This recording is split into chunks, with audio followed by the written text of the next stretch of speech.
Good afternoon, everybody. Thank you very much for this kind introduction. It looks like it's a day of retirement. But I'm afraid I cannot share with you much of my retirement lecture. We call it farewell lecture. I already had it behind me.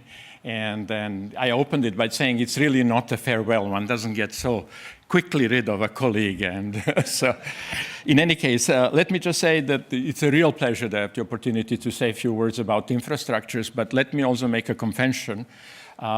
I believe this is my first talk on infrastructures altogether, so I'm looking forward to it. I've cheated a little bit, to be honest, and I've linked it to the energy and technology, mobility issues, and I will start with the question of urbanization, because I believe this is the major infrastructural challenge connected with all of the other networks and infrastructures we have. And I just wanted to go, before I start my presentation, go back to the comments that Jim made this morning that I fully subscribe to. I really think that infrastructures are the backbone of our society. In some ways, they're the fabric of our society. And I also believe what he said this morning, that one should focus on services. So I'll try to do that a little bit, the services that I provide. And last but not least, I also think that infrastructures are an evolutionary process, self-organizing in many ways, I think, as you have said. No grand design, at least not historically. We'll see about the future. And at the same time, that means that there are also huge barriers because of the lock-in, but perhaps also opportunities if we have enough foresight to see what might be needed in the future. So let me start with the urbanization, one of my favorite graphs, to be honest, not my original.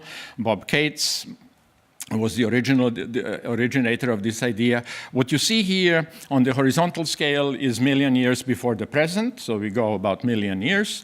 And vertical scale is number of people in the world.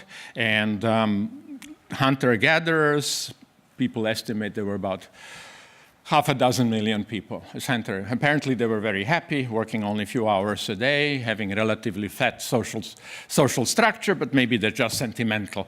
And then came the Neolithic Revolution, and that changed everything. And I think this is, in my view, somehow the beginning of the infrastructures, because all of a sudden we settled down, started building cities, but also irrigation frameworks, canals, many other things we needed to establish the agriculture. And from my point of view, most importantly, we have domesticated the animals that were the source of major mechanical energy, plus human muscle power, and then eventually slavery emerged out of that. And the big achievement, though, of the Neolithic Revolution is that catapulted the population by a factor of 100. And then the third revolution, the industrial one, that I think we are much more familiar with, truly explosive, leading us to pretty much exactly 7.2 billion people in the world today. So the question is what happens in the future, and my colleagues at IIASA who work on the demography, I've taken this from them, reverse axis into the future, also logarithmic.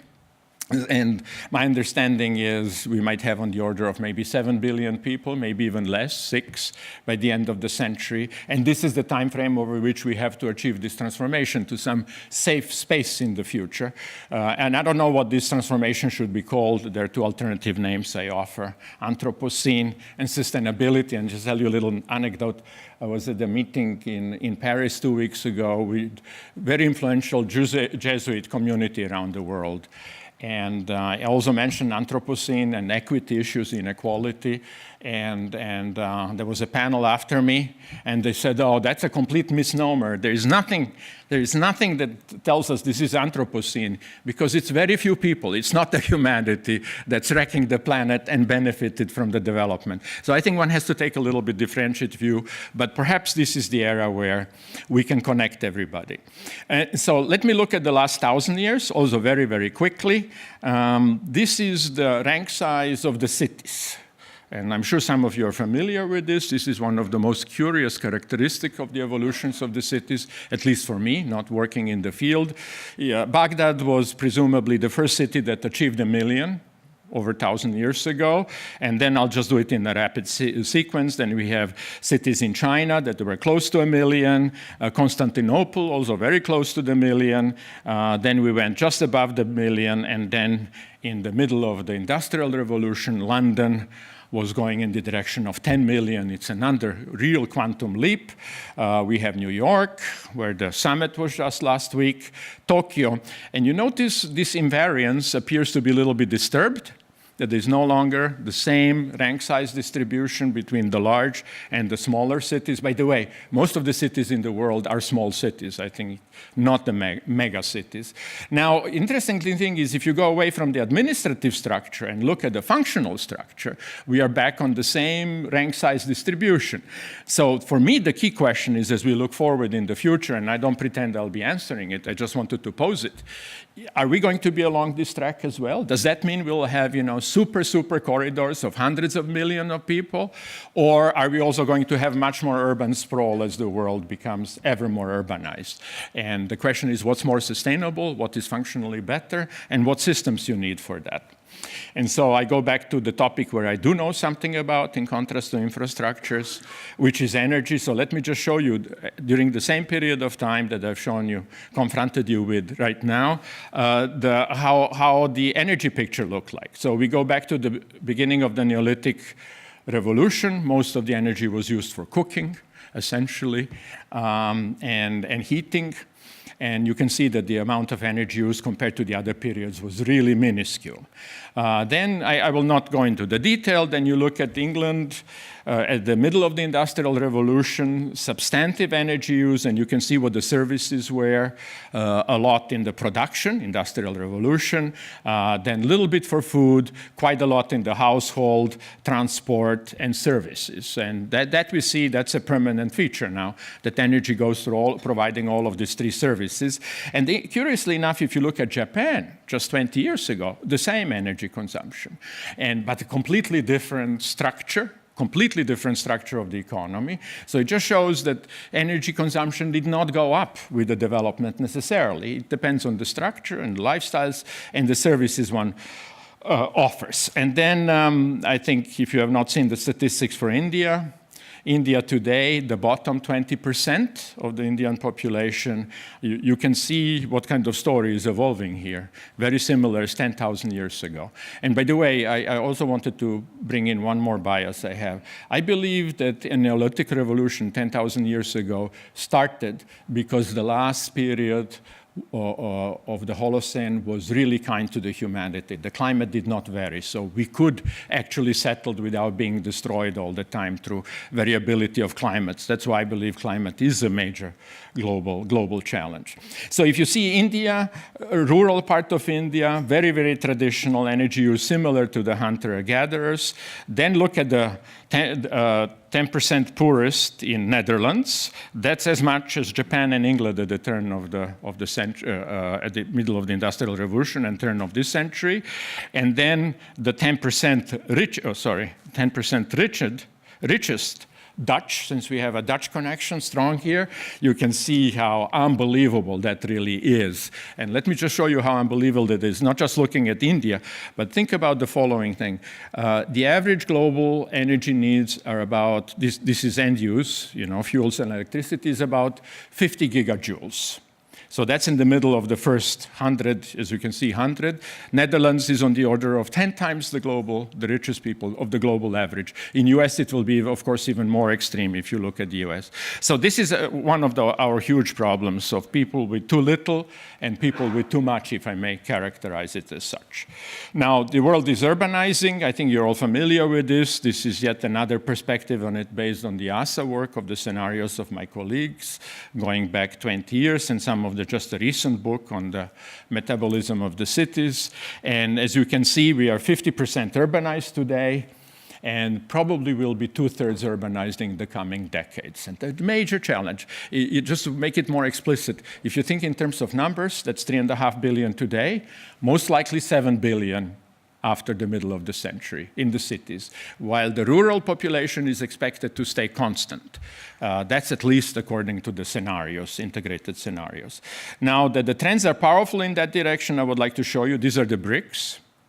And just look at the history until now, even faster urbanization at the global level. And this might be the asymptotic level. If you look at the UK and other industrialized countries, almost nobody in the rural areas, except that we have urban sprawl, which is a completely different issue from the energy at other points of view, very energy intensive, let's put it that way. Now, in this kind of introduction, let me just also confront you with some other characteristics that come out of the studies of the global energy assessment and other studies of my colleagues. Just look at one column. I will not go through all of it. So the 3.5 billion people that live in the cities take barely over 2% of the global area. However, they account for 50% of the population, about 80% of energy and GDP, both input and output, if you wish, about 60% of luminosity, and almost 100% of internet connections. This is really scary in some point of view, even though, according to the statistics, every person in the world has a telephone. In principle, there are 7 billion telephones operating in the world, but internet access is the biggest divide we have, and that's another really important future infrastructure if you are going to make this revolution. So I just wanted to highlight that. I think these infrastructures we see from the space, very far from the space to the luminosity, this 50% of luminosity that comes from the distance. Just look at Japan and Europe and the filament of light over Siberia, connecting the two and the rest of the world.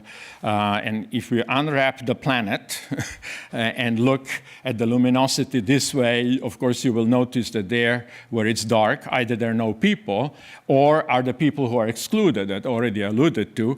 And from the energy point of view, it's 1.5 billion who have no electricity, so you might be wondering how do they charge their telephones. I will not get into that. It's a different story. Let me just say they pay the highest energy prices.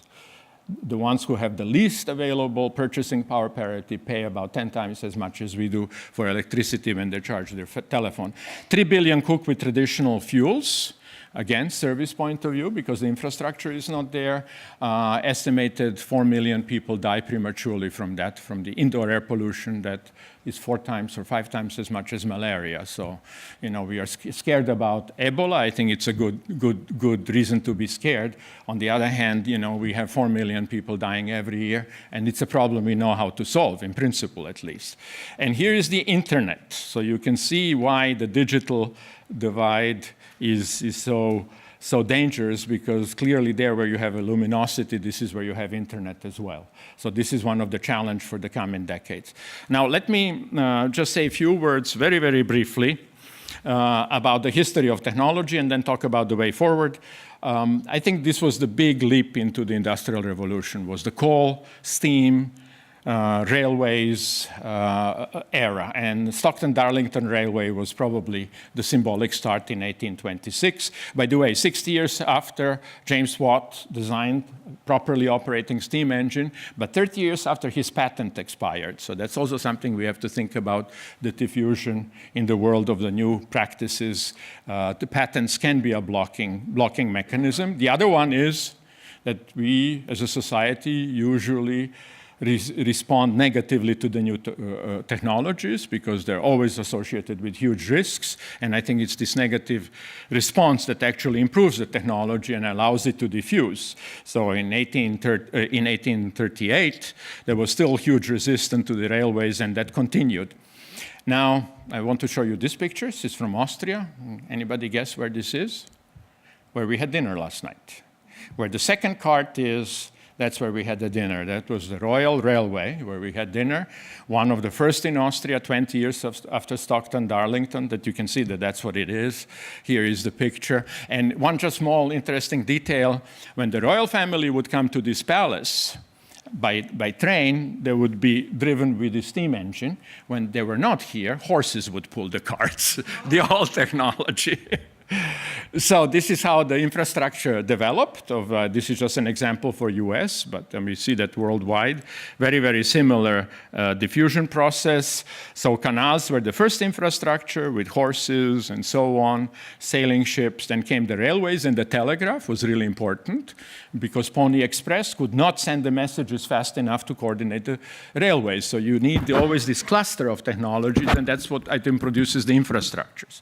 Then came the roads, the current techno-economic paradigm, together with the other transport. There is ever-increasing specialization, pipelines, internet, airways, and so on. Now, the second, I would say, just from the mobility point of view, really disruptive technology were the horseless carriages. And if you looked into the future around 1900, I think we would see the horses improving a lot. By the way, there's the wonderful papers of how much the horse economy really improved, how the costs were driven down, but it was incremental. And what came was very disruptive. It was not clear what it would be. Nobody knew at that time. There were many, many designs.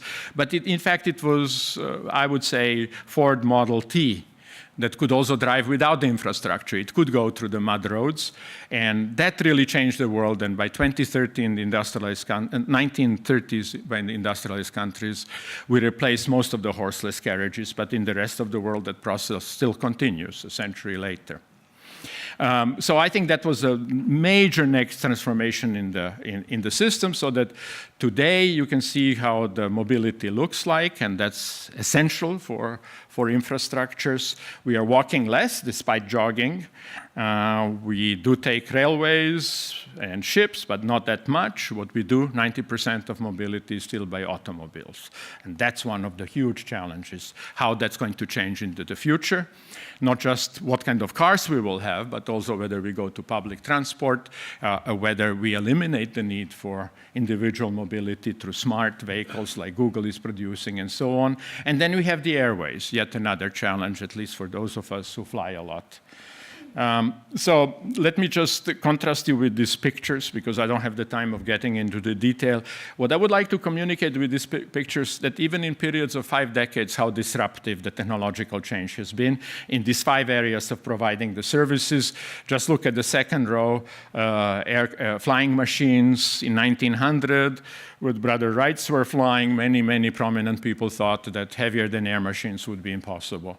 And then these things have changed, revolutionary. And I'm convinced by the middle of the century, when most of us live in the cities, we'll have new technologies and new systems. I don't know what they will be, so I'm just showing hypothetical pictures.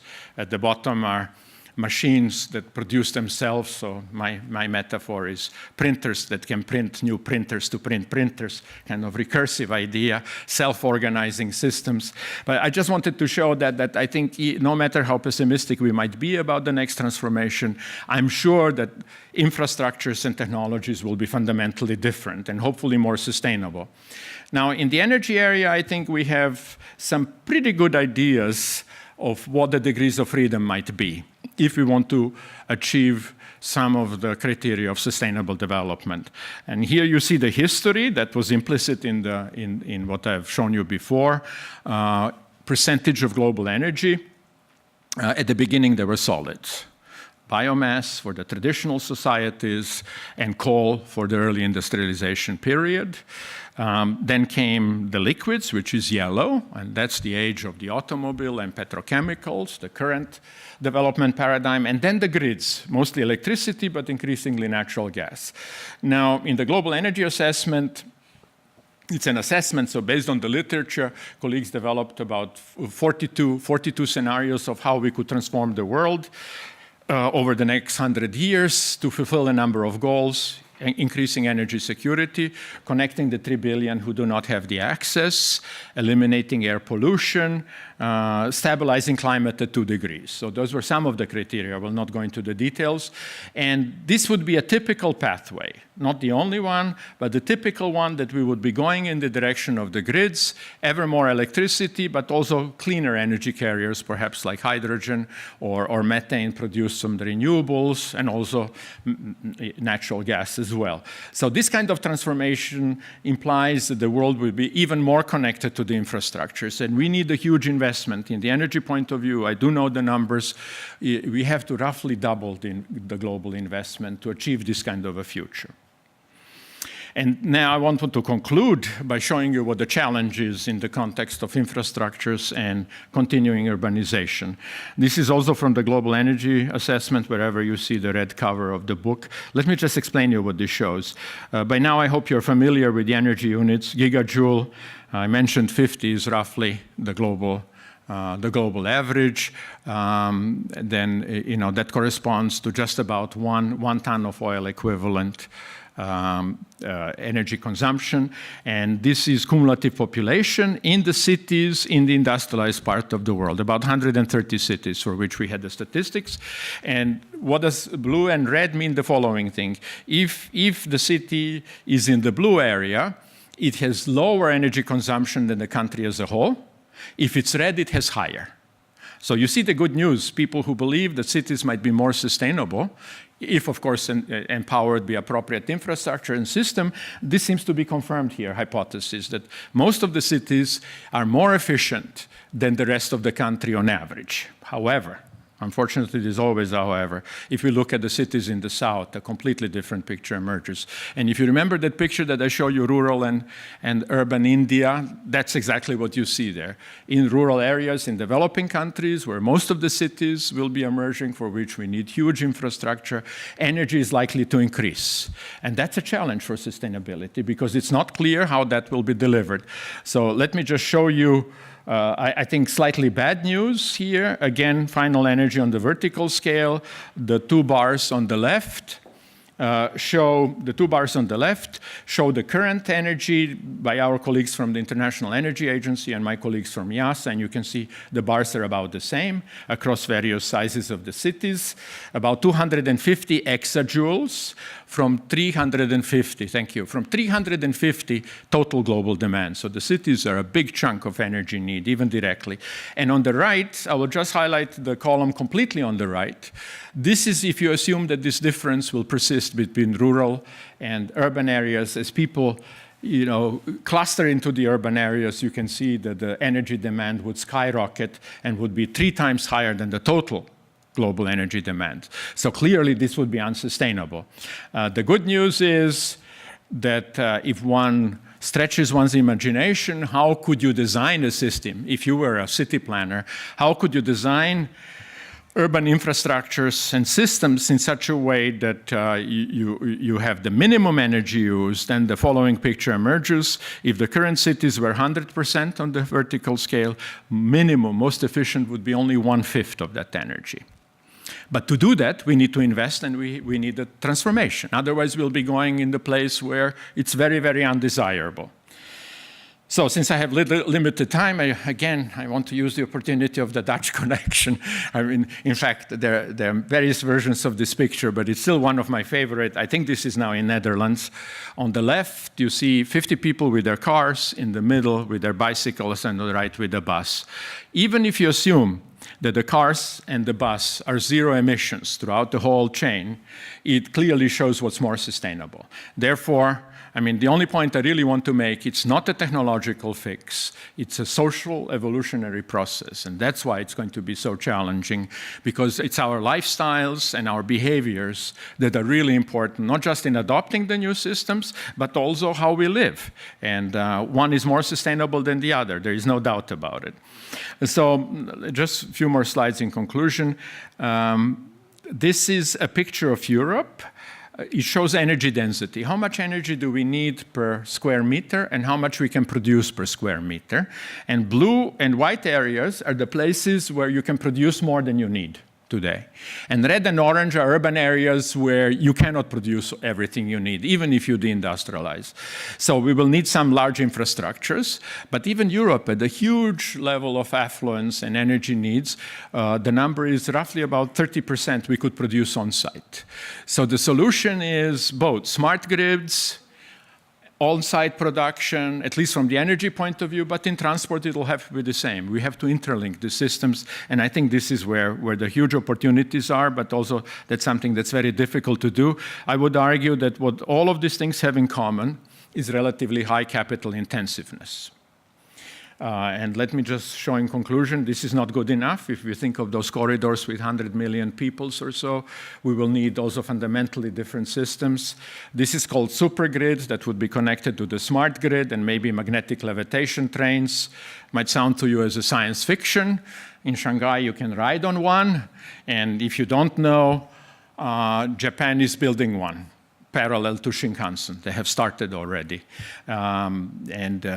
It's noiseless, interestingly enough. It's also a good way of storing energy. The pipeline is a cryogenic energy pipeline together with the superconducting electricity cable. And if that's produced in a sustainable way, here is an image for Asia, where the biggest energy needs will be in the future, also because most people will be living there. I call this Gobi Tech. If you can see in the Gobi Desert, we might be producing energy in addition to some of the power plants that will be close to the urban centers. So I see this as a double problem. One is to do on-site generation, which we'll need in sub-Saharan Africa, and everywhere where the density will be low. We will not have megacities, and at the same time, we have to provide energy for the megacities. So I come to the conclusion, and I wanted to show you another of my favorite graphs, and I'll take a minute, and then I'm finished.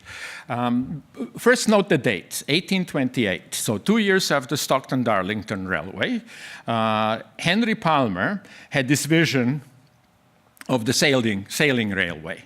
And by the way, it was a hybrid system. He was not that stupid. He knew that there would be no wind at some point. So he actually had horses, so there is no wind. You could release the horse from the harness, and the railway would then march along this overhead railway. We have this. And so you would think he was really nutty. How come he didn't see that the steam would be the form of propulsion? Well, this would have been more sustainable to start with. But of course, he also used steam later on. And he was one of the most successful designers of the monorails, it turned out. So he was also a successful business person. But the point I wanted to make with this, that for me, it's a kind of a cynical observation. Even if you're in the middle of the era of the steam age, we don't necessarily see it. And I think that's our problem now. I think we're on the brink of the revolution, but it's not crystallizing what the new ways will be and what will be sustainable and what not, completely. I think we know the extremes, but not really the pathway in which we need to go. Thank you.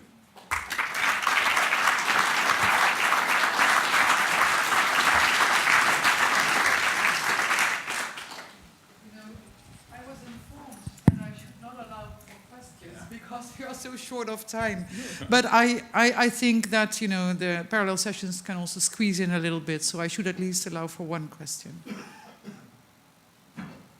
Oh, everybody now is scared.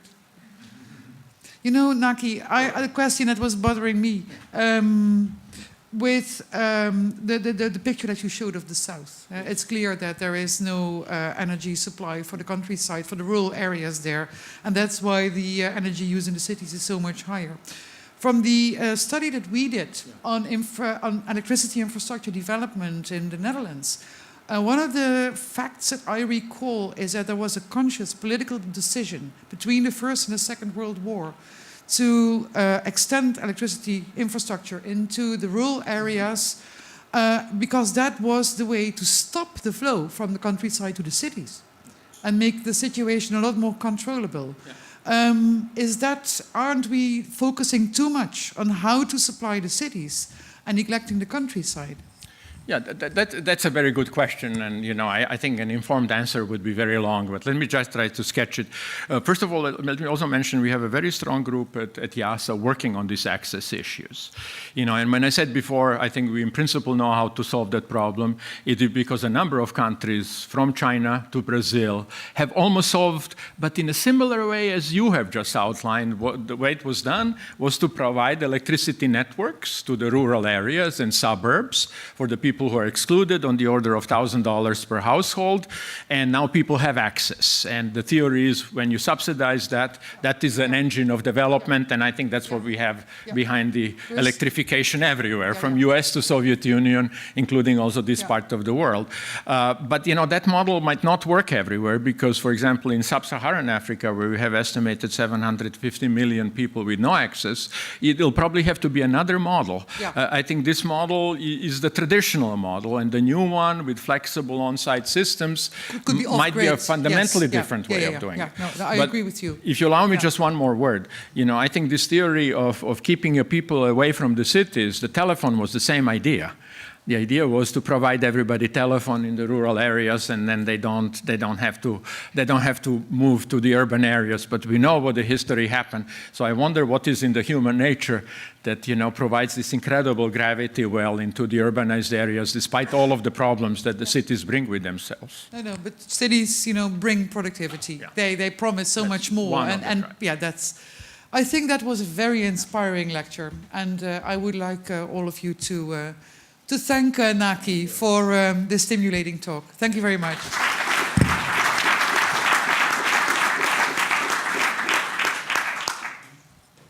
And I guess I should urge you now to break out into the parallel sessions. Yes?